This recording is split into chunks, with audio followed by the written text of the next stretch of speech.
السلام علیکم، آپ دیکھ رہے ہیں ویژن پوائنٹ اور میں ہوں سارہ خان۔ ناظرین، قانون کی حکمرانی کسی بھی تہذیب و تمدن کی بقا کے لیے نہایت ضروری ہے۔ اگر قانون کی حکمرانی و بالادستی نہیں ہوگی تو معاشرتی شرازہ بکھر جائے گا، لوگوں میں مایوسی ہوگی، وہ قانون کو اپنے ہاتھ میں لینے کی کوشش کریں گے، ایک جنگل کا قانون نافذ ہو جائے گا۔ اگر وطن عزیز پاکستان کی بات کی جائے تو ہر کسی کا اس بات پر اتفاق ہے کہ پاکستان میں عدالتی اصلاحات ضرور ہونی چاہیے۔ جیسے ہم دیکھتے ہیں کہ آبادی بڑھنے کا تناسب بھی ہے، جرائم کی شرح بھی بڑھ رہی ہے، اور کیسز کی پینڈنسی اگر دیکھی جائے تو 22 لاکھ سے زائد کیسز اس طرح عدالتوں میں التوا کا شکار ہیں۔ تو دیکھنا یہ ہے کہ ایک عام آدمی کے لیے، ایک عام شہری کے لیے مساوی، فوری، سستا اور غیر جانبدارانہ منصفانہ انصاف کا حصول کیسے ممکن ہے، اس حوالے سے گفتگو کرنے کے لیے میرے ساتھ موجود ہیں منیر احمد کاکڑ خان، ممبر پاکستان بار کونسل۔ آپ کی آمد کا، آپ کے وقت کا، تشریف آوری کا بہت بہت شکریہ۔ گفتگو کا آغاز اس نقطے سے کریں گے کہ پاکستان کے اندر آپ کو انصاف کے حصول کی جو سچویشن وہ کیسی نظر آتی ہے ایک عام آدمی کے لیے؟ کیا وہ ایزی مرحلہ ہے یا وہ ڈرتا ہے، وہ خائف ہے کہ اس کو عدالتوں سے انصاف نہیں ملے گا؟ جہاں تک آپ کی جو قانون اور اس کے انصاف کے حوالے سے، اس میں تو کوئی شک نہیں ہے۔ جو اصل میں جو انصاف کے حوالے سے کہ انصاف گھر کے دہلیز پہ ہو، وہ تو میرے خیال میں اس میں مشکلات بھی ہے اور لوگوں کو ڈر اور خوف بھی ہے اور لوگوں کو انصاف مل بھی نہیں رہا۔ اس میں تو دو رائے نہیں ہے۔ اس میں مختلف قسم کے مراحل ہیں۔ اس میں ہمارے وکلا کا بھی ایک حد تک اس قسم کی کنٹریبیوشن بھی ہے، اور اس میں اس کا وکلا کا ایک رول بھی ہے، اور ساتھ ساتھ وکلا کے ایک اس حوالے سے بھی رول ہے کہ اس میں بھی کچھ وکلا کے بہا پہ جو کچھ ڈیلیوری کے حوالے سے کچھ ہے۔ لیکن میں سمجھتا ہوں کہ زیادہ تر رول جو ہے ہمارے جوڈیشل سسٹم کا ہے۔ بات یہ ہے کہ جس طرح ایک معاشرے میں ایک ڈاکٹر جو ہیں، اگر دنیا کے ایک انٹرنیشنل انڈیکس پہ چلے جاتے ہیں کہ ایک مریضوں کے لیے ان لوگوں نے کہا ہے کہ اتنے مریضوں کی یا اتنی آبادی کے اوپر ایک ڈاکٹر کی ضرورت ہے، یا اتنی پاپولیشن کے اوپر یا اتنی چیزوں کے اوپر ایک ایک فیلڈ کے اندر دیا ہوا ہے۔ اسی طرح ہماری جوڈیشری کے حوالے سے بھی جو وقت کے ساتھ ساتھ ہماری جوڈیشری کی جو ضروریات ہیں یا ہماری جوڈیشری کی جو ایکسپینشن ہے وہ اس طریقے سے نہیں کی جا رہی جس طریقے سے ہو رہی۔ بہت سے معاملات میں اگر بلوچستان کی بات کر لیتا ہوں تو اس وقت ابھی بلوچستان کے اندر اگر 35-36 ڈسٹرکٹس ہیں، پورے بلوچستان کے اندر آپ کی جو بیسک انفراسٹرکچر ہے، جوڈیشری کا جو اسٹرکچر ہے، وہ ابھی اویلیبل نہیں ہے۔ تو اس کا مطلب وہاں پر آپ کا انصاف کرنا تو پھر ناممکن سی بات ہے۔ اچھا، اگر ججز کی جو تعداد ہے وہ بڑھا دی جائے، آپ کیا سمجھتے ہیں جو کیسز کا اتنا زیادہ بڑا بیک لوگ ہے یہ کچھ ذرا ریلیف ہوگا اور کچھ جو ہے ہمارے سامنے جو ہے کیسز کے فیصلے جلدی آئیں گے؟ بات یہ ہے کہ میرے خیال میں کچھ چیزیں ہمارے ہاتھ کے ہیں، کچھ چیزیں ہمارے ہاتھ کے دوسرے ججز کی تعداد کے ساتھ ساتھ ہمارے ہاں جو کچھ چیزیں جو رولز اور ریگولیشنز ہیں، رولز وقت کے ساتھ ساتھ چینج ہوتے ہیں، ہم ان کے اوپر فوکس نہیں کر لیتے ہیں۔ مثال کے طور پر سپریم کورٹ کے اندر اس وقت اگر تقریباً کوئی 60-62 ہزار کی پیڈنسی ہے، تو ابھی 60-62 ہزار کی پیڈنسی کے لیے اگر آپ ایک بات کریں تو اسلام آباد میں 17 ججز بیٹھے ہوئے، اور وہ بھی اگر سارے دن میں ایک دن میں اگر 2 گھنٹے وہاں پر کیسز کی ہیئرنگ کر لیتے ہیں، تو یہ ججز وہاں پر جو ابھی صوبے کے لیول پہ جو بینچز بنائے ہوئے ہیں، جو وہاں پر رجسٹریز ہیں، تو وہاں پر کیوں ریگولر بیسس پہ نہیں جاتے ہیں؟ مسئلہ صرف ایک نہیں ہے کہ یہاں پر ایک چیز کو ہم نے ایک نقطہ لے کر کے، بات تو یہ ہے کہ پہلے جس طریقے سے چیزیں ہو رہی ہیں اور دنیا جہان میں بھی اس قسم کی عدالتیں ہیں، بہت سے معاملات میں اگر آپ جواب کی ضرورت ہی نہیں ہے، مثال کے طور پر اگر ایک ہائی کورٹ میں وہاں پر بیٹھا ہوا ایک وہاں پر کیسز ہے تو اس کی اپیل اگر سپریم کورٹ کے اندر آتا ہے تو وہاں پر بھی آپ ایک الٹرنیٹ انٹرا کورٹ کی اپیل کی شکل میں دے سکتے ہو، میکانزم بنا سکتے ہو۔ ہم لوگ تو بہت سی معاملات کے اندر جو رولز ریگولیشن جو جس ادارے کے اندر ہے وہ وہاں پر آسانیاں پیدا کرنے کے بجائے مشکلات پیدا کریں۔ اچھا، رولس ریگولیشنز کی بھی آپ نے بات کی، سپریم کورٹ کا آپ نے ذکر کیا۔ ایک عام تاثر یہ ملتا ہے کہ اس وقت سپریم کورٹ کے اندر اتنی زیادہ تقسیم ہے، ایک ہی بلڈنگ کے اندر بیٹھ کے ایک دوسرے کو جو ہے وہ ججز، محترم ججز جو ہیں ہمارے خطوط لکھ رہے ہیں، اور وہ خطوط جو ہیں وہ عام پبلک تک پہلے پہنچ جاتے ہیں، ان کے تک جو ہے وہ بعد میں پہنچتے ہیں۔ اور اس کے علاوہ یہ کہ ایک جج جو ایک بینچ میں بیٹھتا ہے، نامزد ہوتا ہے، پہلے سے فیصلہ کا پتہ چل جاتا ہے کہ اس جج کا یہ ججز ہیں اور یہ فیصلہ آ جائے گا، اس سیاسی جماعت کے حق میں یا اگینسٹ آ جائے گا۔ یہ اتنی زیادہ تقسیم جو ہے یہ انصاف کے نظام کے اوپر کیا کوسچن مارک نہیں ہے؟ میرے خیال میں یہ تو انصاف کے اوپر لوگوں کا جو ٹرسٹ ہے، اس کو میرے خیال میں وہ ٹرسٹ ڈیفیسٹ زیادہ پیدا ہو رہا ہے ایسی چیزوں کی وجہ سے۔ جہاں تک آپ نے لیٹرز کی بات کی، یہ لیٹر بازی بھی تو میرے خیال میں اس سے پہلے ہم نے نہیں دیکھا تھا۔ قاضی فاضل صاحب کے دور سے یہ ساری چیزیں شروع ہو گئی، اور میرے خیال میں جو قاضی فاضل صاحب نے جو خود کرتے چلے آ رہے تھے، ابھی ان سب چیزوں کے اوپر یو ٹرن لے کر کے وہ چیزیں نہیں کر پا رہے. پہلے عمر عطیہ بندیال صاحب اگر بیٹھے ہوئے تھے ثاقب نثار صاحب کے وقت یا اس میں اس سے پہلے جو آصف سعید کوسو صاحب بیٹھے، ان کے دور سے یہ چیزیں چلا آ رہے تھے. ہر ایشو پہ وہ لیٹر بازی کرتے رہے، وہ ابھی وہی لیٹر بازی کی وائلیشنز خود ہی کرتے رہے. اچھا، اگر یہ جو موجودہ سپریم کورٹ ہے، اعلیٰ عدلیہ ہے، اس میں اتنی زیادہ جو پولرائزیشن ہے، یہ ختم کیسے ہو سکتی ہے؟ کیا آپ سمجھتے ہیں کہ اگر جو سیاسی کیسز ہیں، آئینی نوعیت کے کیسز ہیں، اگر ان کو ویسے ہی سیپریٹ کر دیا جائے، فوجی اور جو سول مقدمات ہیں ان کو سیپریٹ کر دیا جائے؟ اس میں تو میرے خیال میں ہے دنیا جہان کے ممالک میں، میری صرف پاکستان ابھی اگر دنیا کے نقشے پہ دیکھ لیں، میرے خیال میں 260+ سے زیادہ ممالک ہیں. تو وہاں پر کیا انصاف کے تقاضے نہیں ہو رہے ہیں؟ بات یہ ہے کہ ابھی ہمارے ہمسائے انڈیا میں، ابھی اگر ہماری جو جوڈیشل سسٹم ہے وہ تو ایک جنریٹ ہوا ہے UK سے، وہاں پر کیا سسٹم ہے؟ کچھ چیزیں اگر ہم سیکھنے کی کوشش بھی نہیں کریں، نہ اڈاپٹ کرنے کی کوشش کر رہے ہیں. کون سی چیزیں سیکھنے کی ضرورت ہے ہمیں؟ ضرورت یہ ہے کہ آپ یہاں پر جو بیسک ڈیلیوری ہے جسٹس کے حوالے سے، یہاں پر آپ نے کی کہ سیاسی کیسز کے حوالے سے، سیاسی کیسز کے حوالے سے اسی موجودہ سپریم کورٹ کے اسٹرکچر کے اندر آپ کانسٹیٹیوشن بینچز بنا دو. ابھی وہی بینچز جو ہیں صرف کانسٹیٹیوشن میٹر سنے.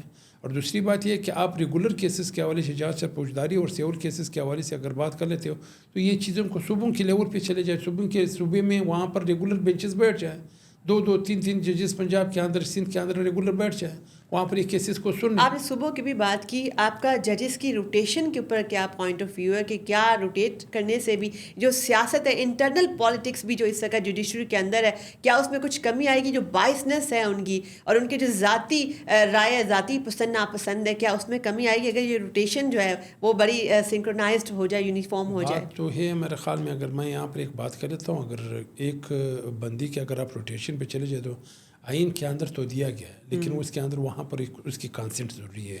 اور متعلقہ چیف جسٹس کی، اور جہاں جس صوبے سے ایک دوسرے صوبے میں جانے کے لیے، جس ہائی کورٹ سے اور دوسرے ہائی کورٹ میں جائیں گے، دونوں کی کانسنٹ ضروری ہے. چیف جسٹس کے اپروول کے ساتھ ساتھ یہ جو کنسرن چیف جسٹس ہے اس کی بھی کانسنٹ ضروری ہے.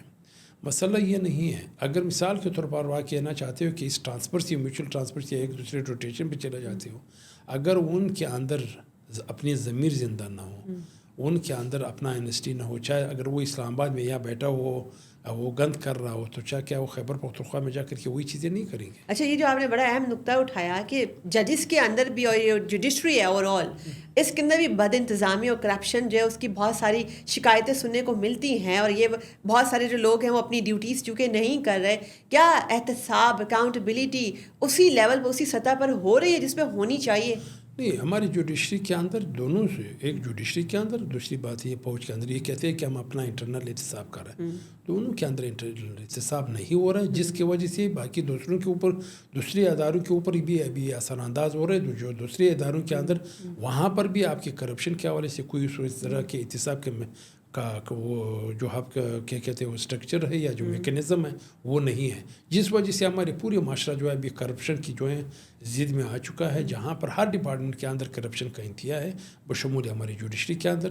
اور ہماری جوڈیشری کے اندر یہ صرف باتوں کیا تک ہو رہا ہے کہ ہم جو اپنا انٹرنل احتساب کریں. میرے خیال میں آج تک کسی نے اس طریقے سے نہیں کیا ہے کہ اس کا وہ قابل دید ہو یا قابل مثال دی جاتی ہے. اس کو کیسے اتنا زیادہ مؤثر بنایا جا سکتا ہے کہ احتساب کا میکنزم ایسا ہو کہ یہ بد انتظامی ہو، یہ کرپشن، یہ چیزیں، یہ بائسنس جو ہے اور یہ پولرائزیشن، یہ تمام چیزیں جو سے سارٹ آؤٹ ہوں؟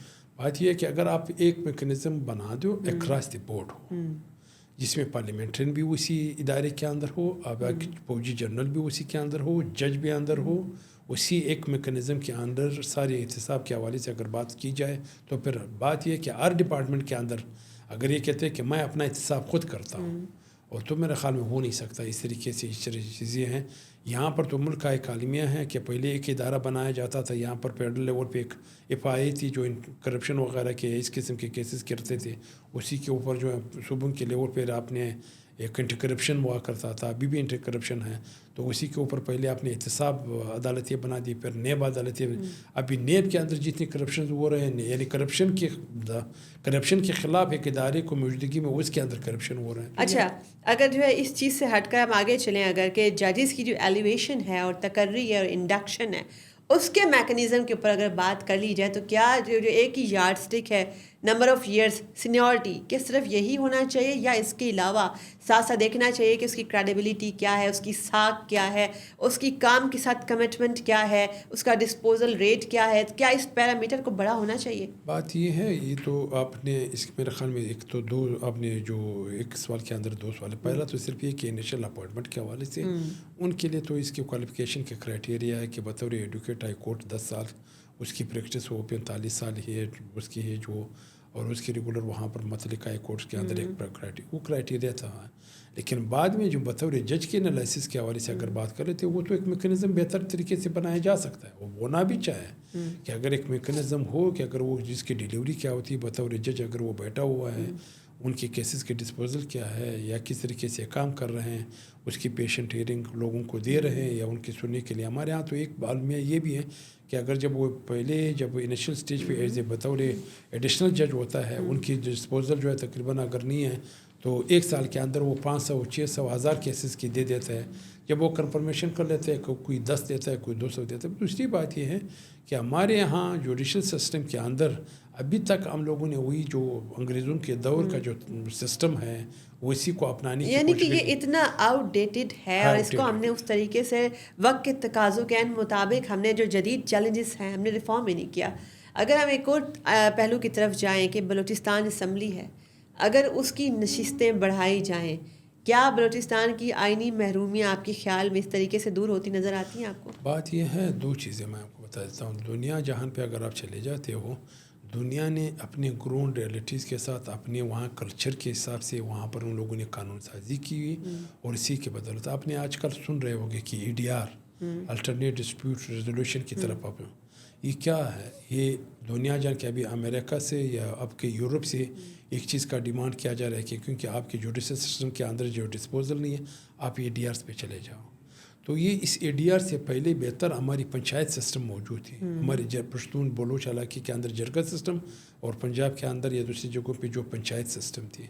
تو ابھی وہ پنچایت سسٹم کا ایک الٹرنیٹ جو ہے ایک آپشن دیا جا رہا ہے. تو ابھی وہ سے بہتر مجھے بتا دو کہ ابھی اگر آپ نے پنچایت کے نام کے بجائے, پنچایت پہ ہمیں شرم آتا ہے جرگے کے نام پہ, لیکن میں ADR پہ فخر محسوس کرتا ہوں کہ ADR پہ جاتا ہوں. مسئلہ کیا ہے, ہماری یہاں پر سوچ کا بھی وہ ہے کہ لوگوں کا یہ خیال ہے کہ ہم دنیا جان کے جو چیزوں کو ایڈاپٹ کر لیتے ہیں, ہم یہ سمجھنے کی کوشش کر لیتے ہیں ہم بہتر ڈیلیور کر لیں. ہمارے اندر کیا, ہماری سوشل نارمز کیا ہے, ہمارے کلچر کیا ہے, ہمارے کلچر کے اندر جو بیٹھے ہوئے ہیں ان چیزوں کو دیکھنا پڑے گا. کلچر ریالٹیز کو بھی ساتھ ساتھ دیکھنا ہے کے ساتھ گرو ریالٹیز. مجھے بتا دو, اگر ایک جگہ پہ ایک پنچایت بیٹھ جاتا ہے, وہ بہتر طریقے سے ڈیلیوری کر سکے کہ ابھی وہی عدالت پنچایت کی طرف جائے. اچھا, یہ جو ہمارا عدالتی ڈھانچہ ہے, اگر ہم نے اس کی دوسری بات آپ نے کل وہ مس کر گیا ہوں, آپ نے کہا کہ ہمارے یہاں بلوچستان اسمبلی کی سیٹیں اگر اضافہ کر جائیں, بلوچستان اسمبلی کے اندر سیٹوں کی اضافہ کرنے کے اضافہ سے وہاں کے جو آئینی مسائل ہیں یا دوسرے جو اکنامک مسائل وہ سے حل نہیں ہوں گے. وہاں پر آئینی مسائل بھی بنیں گے اور اکنامک مسائل. ہاں, بلوچستان کے اندر بلوچستان کے لیے آپ کی اگر قومی اسمبلی کی سیٹیں بڑھائی جاتی ہیں تو وہاں پر بلوچستان کے جو رول ہوگا قومی سطح پہ, نیشنل اسمبلی کے سطح پہ, وہاں پر ایک پازیٹیو. مثال کے طور پر اس وقت 265 کی اسمبلی ہے, میں ٹوٹل نمبر سنی, اس میں سے ہماری 17 MNAs ہے, تو 17 MNAs کا تو کسی جگہ پہ کوئی رول ہی نہیں بنتا. بالکل ٹھیک ہے, زبردست نقطہ آپ نے اٹھایا. اچھا, ایک اور چیز کی ہائی لائٹ کرنا چاہوں گی, آپ کے اوپینین اس پہ کیا ہے کہ اگر فوری انصاف کا حصول ہم نے ایک عام شہری کے لیے یقینی بنانا ہو, جسٹس کی ڈیلیوری بڑی سپیڈی بنانی ہو, جو موجودہ عدالتی ڈھانچہ ہمارا ہے اس میں کون سی بنیادی تبدیلیاں کی جائیں, کون سی اصلاحات ریفارمس میں آپ سجیسٹ کریں گے؟ بات یہ ہے, ہماری جو سول پروسیجر کوڈ ہے, کرمنل پروسیجر کوڈ ہے, یہ وہی پرانے انگریز کے دور کے ساتھ چلا رہے ہیں. اس کے اندر ہم آج تک ہم لوگوں نے ہماری جو پارلیمنٹ ہے, اگر ان کے اوپر جو قانون سازی کرنے کے بجائے, اس کے اوپر لیجسلیشن کے بجائے ہم دوسرے لیجسلیشن پہ لے گئے. دوسری بات یہ ہے کہ جوڈیشل سسٹم کا جو اسٹرکچر ہے وہ گراس روٹ لیول پہ آپ کو لے جانا ہوگا. تیسری لیول پہ وہاں پر ججز کی جو ہے تعداد بھی آپ کو بنا پڑے گی, لوئر جوڈیشری میں بھی اور اپر جوڈیشری میں. پھر وہاں پر اس میں بہتری آ سکتی ہے. دوسری بات یہ کہ کچھ اس طریقے سے جو ہماری اپیل سننے کے لیے جو یہاں پر اگر آپ جیسے مثال کے طور پر اگر وہاں پر اب کسی ہائی کورٹ نے 1-2 ججز نے اب ایک فیصلہ دیا تو سپریم کورٹ کے اندر لامالا اس کو 3 ججز نے سننا ہے.